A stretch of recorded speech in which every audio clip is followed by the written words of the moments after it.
Hello and welcome. I'm davidinark, and today we're taking a look at a thing called Geek XP 4. And my original plan was to just kind of do an overview of Geek XP 4, but it grew into installing Geek XP 4 on different platforms, just so we can get a feel for what the different platforms offer in terms of hardware support, 3D support, that kind of stuff. But also because I want to do a comparison as to how long it takes to do certain things in the different or on the different platforms, all using Geek XP4. So let's get rolling. All right, we're going to start with VirtualBox. Because I had VirtualBox already installed on the PC that I was using, which, by the way, and you'll see text above as well. But the host for each of these scenarios is an i7 4770 with 8 gigs of RAM and the built-in Intel HD video. So frankly, nothing spectacular, especially by today's standards. Recording this October 2019. So this is just kind of walking through the steps of setting up the machine itself, and then going into the settings and finding the ISO for Geek XP 4.0. So that's a file that you download. I'll have links to all that stuff down in the description. But basically, if you're not familiar with how this works, after you install VirtualBox, you go in and you tell it, hey, the CD is not actually a CD drive. It is this ISO file, and you point it to that file, which is basically an image of a CD, and in this case it happens to be the Geek XP 4.0 installer, and so once that is ready to go, then you just fire it up and it basically works like a PC. And part of the reason why I recorded this and why I'm playing it back here is because I am trying to show just how quickly this particular configuration for Windows XP installs. I mean, it is crazy fast. I had to set up a virtual drive. There you saw I allocated the space for it. Basically, I just pressed enter and just let it do its thing.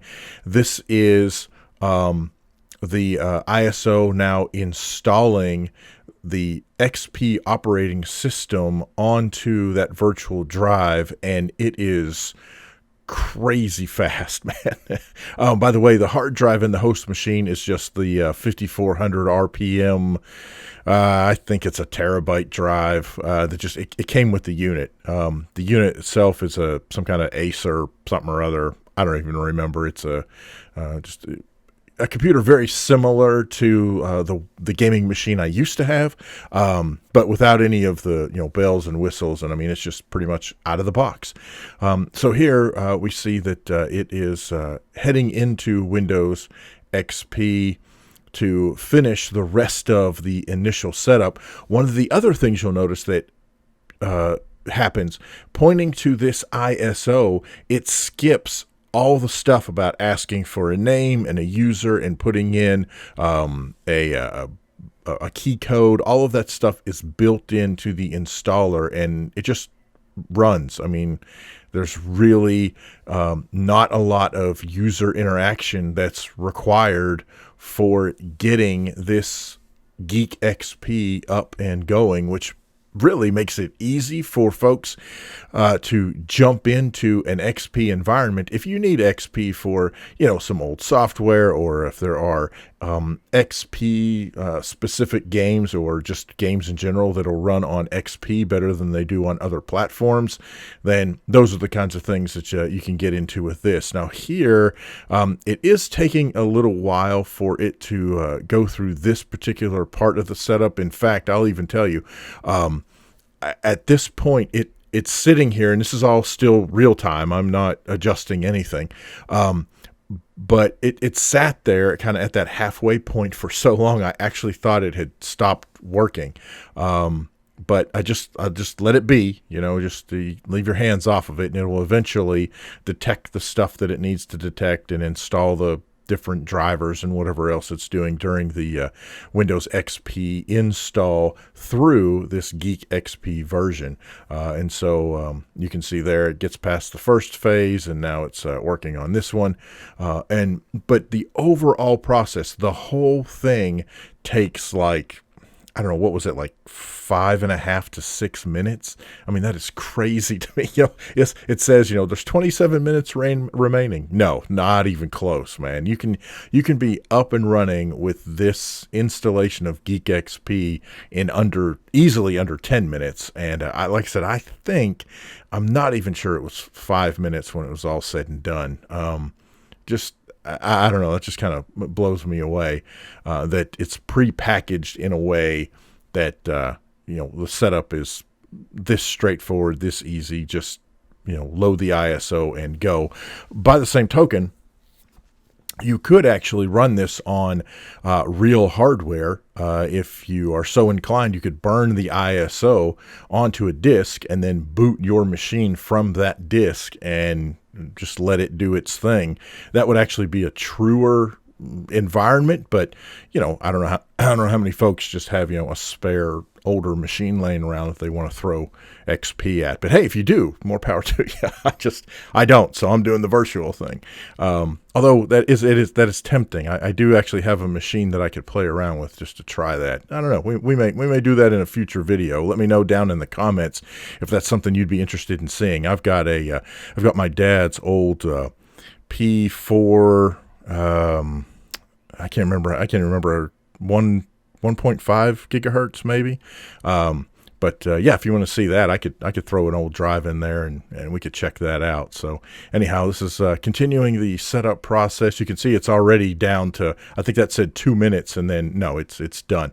And then the really cool thing is that when this starts to boot up, this is what really blew me away is you'll see the blue dots go across the screen, and that's it. We are about a few moments away from the desktop, and this is still part of the initial setup. So this takes a little longer. Later in this video, I'll do a side-by-side comparison of the actual boot up time, so you can see from machine start to desktop how long it takes in the different virtual environments. And you can see here some of the Geek XP kind of overlays and changes. I mean, this welcome screen here is already different. If you're familiar with Windows XP, you see that you're like, wait a minute, that's not the Windows XP. No, it's not. That's all part of the Geek XP experience. But there we go. So we are at the desktop with XP installed. And that's that. Like I said, what was that, like 5.5, 6 minutes, somewhere in there? And then changing the resolution. So this one is Windows XP in VirtualBox. And so now I'm going to stop this here, and let's take a look in a different virtual environment. Okay, here we have VMware Workstation Player, the free edition. The main thing on this one is you have to choose that last option as I'll install it myself, even though VMware detects the fact that it's Windows XP once you put the ISO in place. If you let the VMware software run the installation, it will actually break the installation, and it will ask you for things like the serial number and all that kind of stuff. So instead, if you tell it, hey, I'm going to manually do this and walk through the different steps, then everything behaves itself as normal. Now, I will tell you, this installation took a little longer than the one through VirtualBox, and we're not going to go through all of this. As a matter of fact, what I'll probably do is just go ahead and speed this up so that we don't have to sit here and watch the entire thing. All right, so this is a time lapse or fast forwarded, whatever you want to call it, take on installing the Geek XP 4.0 into a virtual machine set up in the VMware Workstation Player environment. And what's really I don't know, kind of crazy about this is this particular installation, from starting, creating the environment to starting the install and walking through the whole process. The whole thing takes about, I don't know, I want to say it was 15 to 17 minutes. I mean, it was crazy how long this took just to get from zero to the section right here where we are, where it's asking us for our information or setting up our desktop. So here it is, going through the process of applying our personal settings and getting XP ready to run for the first time, as XP often does, basically taking all of the Geek XP stuff and applying it to our installation in the VMware player. And I will tell you, this is really long. I don't know why VMware Workstation took so long. In fact, you can see that it's running so much slower that you can actually see some of the commands that run behind the scenes that we did not see when we were getting things set up in VirtualBox. Now, here's the real kick, and we'll see this in just a few minutes as well. But when we get into playing a game, I install a game in each environment so that I could see. I was trying to test out the Direct3D stuff. I wanted to see what the graphics capabilities were of each of the environments running this version of this Geek XP. The VMware Workstation Player is the only environment that would actually let me pass Direct3D hardware commands from the Intel built-in Intel HD card through to the environment itself. All the other environments I had to run in software mode because Direct3D would not work. Even installing the various tools and all the other stuff, VMware Workstation Player is the only one that actually let me run Direct3D games with Direct3D. So I don't know. That's very interesting. And again, we'll take a look at that here in just a moment. And I'm recording this while I'm watching the playback, and I forgot just how long this takes for this to finally get set up. So as you can see, VMware Workstation, not fast at all. Oh my gosh. Now there may be some tweaks in the actual VM settings that maybe I could make that would help it perform better, but the initial reaction, the initial experience is very slow in terms of getting things up and running. And then we'll change the resolution, and sure, we'll take that. All right, so now let's jump into the next environment. All right, so for this one, I happen to have a copy of Microsoft Virtual PC running on the computer that I'm using. I have no idea why I have that. Actually, yes, I do. I had to run a very old copy of Dreamweaver 8 or something for a different project I was working on, and I had to run XP. And at the time, for whatever reason, Virtual PC was what we were using for that. I don't know. Anyway, so I had Virtual PC on here, so I thought, you know what? It's been a long time since we've been in Virtual PC, and B, I wanted to see how long does it take to install the Geek XP 4.0 in Virtual PC. Again, just trying different environments to see what's happening. And from setting up the environment to installing Windows Geek XP 4, and getting again to this, getting to the setting up, personal settings screen, it was about 20 minutes. So what you see here is 20 minutes worth of time, all condensed into about a minute and a half. So yikes, man. Very slow process for virtual PC. All right, and going from the applying computer settings up to where we actually see the desktop was another, almost 4 minutes. So really, this is a 25-minute process of installing Geek XP into the Microsoft virtual machine or Microsoft virtual PC, which I think is from 2007 or something. I don't know. Maybe it's after that. Anyway, holy cow.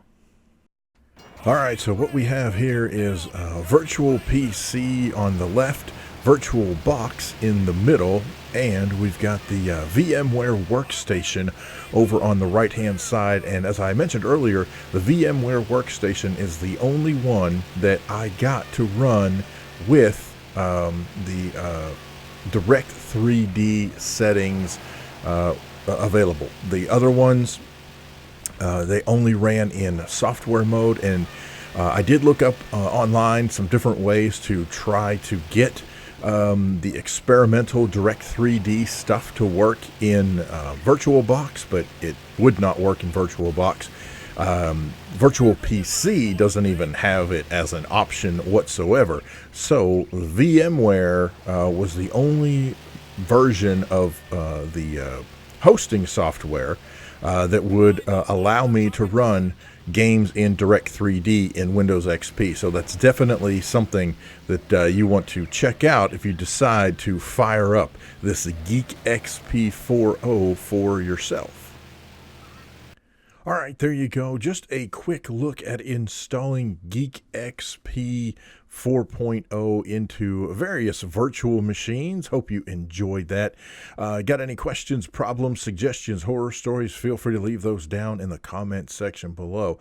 Also, if you'd like me to do a deeper dive into this Geek XP, let me know down below, and I'll be happy to do another video on that.